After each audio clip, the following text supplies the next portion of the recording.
جب آسمان پھٹ جائے گا اور جب تارے جھڑ پڑیں گے اور جب سمندر ابل پڑیں گے اور جب قبریں اکھیڑ دی جائیں گی، تب ہر شخص معلوم کر لے گا کہ اس نے آگے کیا بھیجا تھا اور پیچھے کیا چھوڑا۔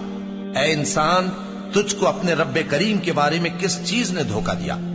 وہی تو ہے جس نے تجھے بنایا، پھر تیرے اعضاء کو درست کیا اور تیری قامت کو معتدل رکھا، جس صورت میں چاہا تجھے جوڑ دیا۔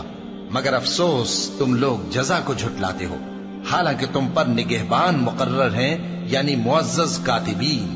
جو کچھ تم کرتے ہو وہ اسے جانتے ہیں۔ بے شک نیکوکار نعمتوں کی بہشت میں ہوں گے اور بدکردار دوزخ میں، یعنی جزا کے دن اس میں داخل ہوں گے اور اس سے چھپ نہیں سکیں گے۔ اور تمہیں کیا معلوم کہ جزا کا دن کیسا ہے؟ پھر تمہیں کیا معلوم کہ جزا کا دن کیسا ہے؟ جس روز کوئی کسی کے کچھ کام نہ آ سکے گا اور حکم اس روز اللہ ہی کا ہوگا۔